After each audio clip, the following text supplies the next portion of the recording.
Hey, all right. Well, welcome to another Q&A for the Decibels Music Film Festival presented by SF Indie Fest. The Decibels Music Film Festival brings films showcasing the diversity of music, celebrating musicians, celebrating the fans, the events, bringing these films both live, in person, and online. So today we are fortunate, lucky to have one of the filmmakers with us for a short for My Little Hilton, Kevin Wong. Kevin, thank you for joining us. Thanks for having me. It's great to be Good, here. good to see you. Where are you calling in from? So I'm based in Oakland, California, so Oh, in the Bay cool. Area. Why don't you? I know I just said your name in film, but why don't you just introduce yourself briefly and your role in the film and maybe any other key players?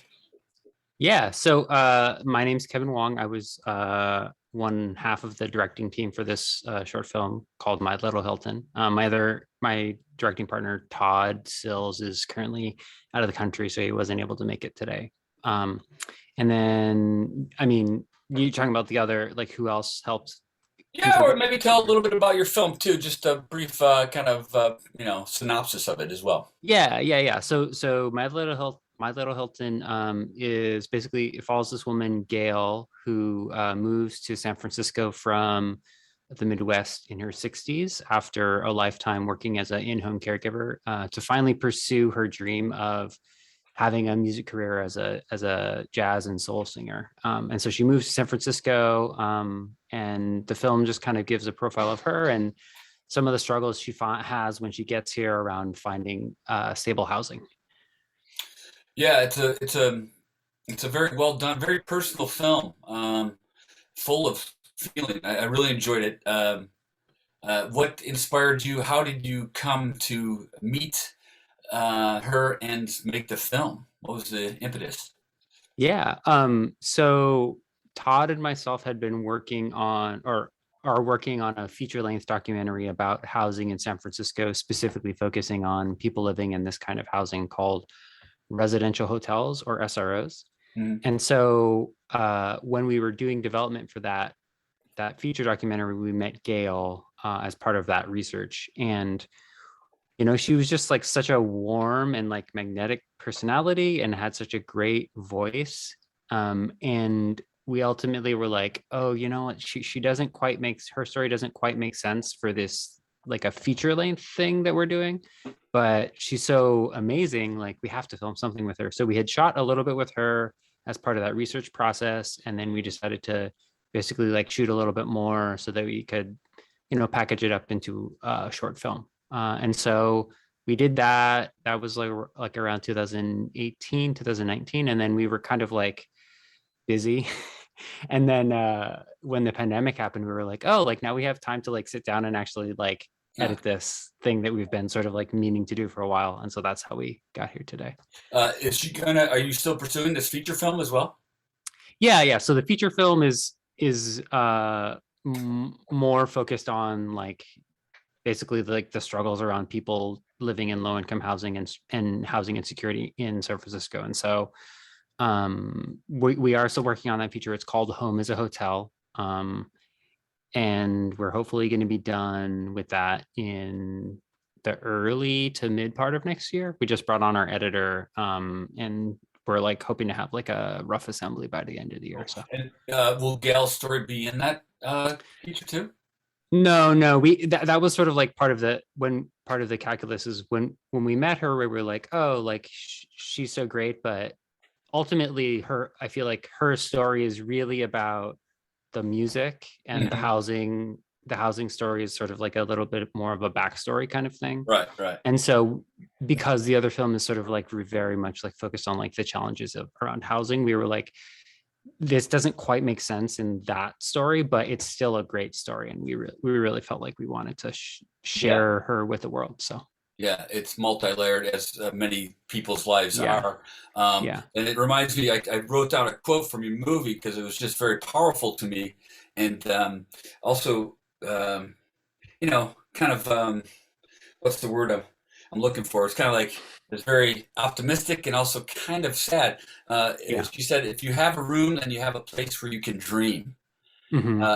And that was just, it stuck out for me. Can you explain or tell me a little bit about like her outlook on life and her kind of positive outlook on life, considering it's she's kind of living on minimal terms, right? Yeah, I mean, that was sort of one of the things that was so striking about her to us is like, for her, she's living the dream, right? Like she wanted to do this ever since she was, a kid. And it like happens to a lot of people, life got in the way. And so for her, it doesn't, like even though her, physical situation is like somewhat minimal, like she has what's important to her and like that, she's like identified what is important to her and what makes her happy Yeah, and is going for that. And like the rest of it is just like icing or, like the rest right, of it is right. just like, like, so that was sort Well, of it's a really, interesting. It's interesting yeah, because it's about how you measure success or measure yeah, happiness exactly. or measure whatever. Um, and some people might look at that and go, oh, because it's a hard pursuit. Anything in the Yeah. arts, music, pursuing your dreams is like that's yeah, it's a dedication and it's a long shot. As filmmakers, we kind of can relate as well, right?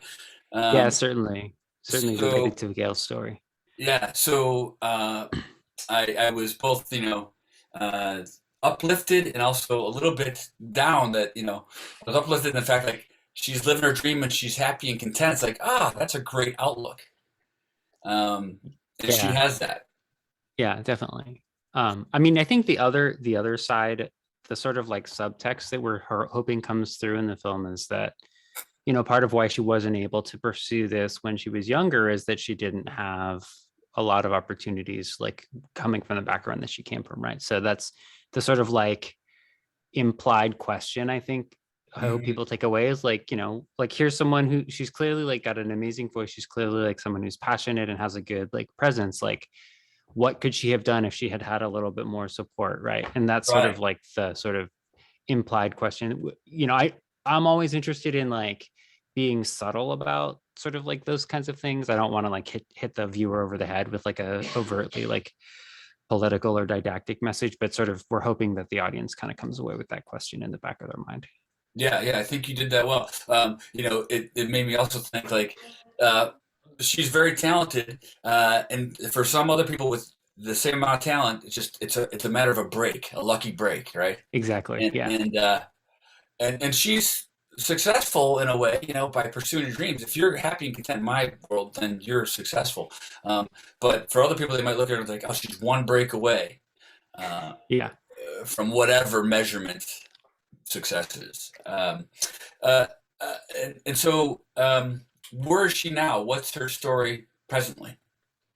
Yeah. So like up until the pandemic, she was gigging regularly. She had a standing weekly gig at Martini's. And then she was, you know, singing around with like she had a couple different musicians that she would do shows with around the city. And then she actually, since we filmed with her, was able to get a Section 8 voucher and move into a studio apartment. So she moved out of that hotel where she was living in like the Tenderloin Nob Hill area and moved into a studio. So she's doing well. She said last time I talked to her, she said she had been busking out by the wharf. She said she found a mask that doesn't muffle the singing too much, and she'd been like going out there a couple days a week. And just because for her, she's like, I just want to sing every day. Right, right. Right. And so Yeah. in like, she's like, I need to make a little bit of money doing that to So survive, but let me mostly I interrupt want you to real just quick. sing. Let me interrupt you. What did you call it? Near Fisherman's Wharf, she's going out and doing what? Oh, busking. She's like singing on the street. Yeah. And they call And it so busking. yeah, yeah. And so she just like, people just like give, as they pass, Yeah, they give her a couple dollars or something, yeah, right? yeah. So said she's been doing that out there a couple days a week and is fortunately like not having to worry about losing her housing because of the Section 8 voucher. So That's good. That's great yeah, news. Yeah, I know. I mean, if we can all just be doing what we love to do and support ourselves, and yeah, that's ideal. I mean, that's a lot of yeah, people go. exactly. A lot of people go and work their whole lives to get to that point where they can go and do what they love. and then Yeah. it's their whole life has passed them by. But might Yeah. as well live your passion if you can. So she's kind of making it happen. Yeah. Yeah, definitely. As a filmmaker, real quick, I had to ask this. I heard a couple things. So, where did you show her singing in the movie? What were the locations? I know you mentioned Martuni's in San Francisco.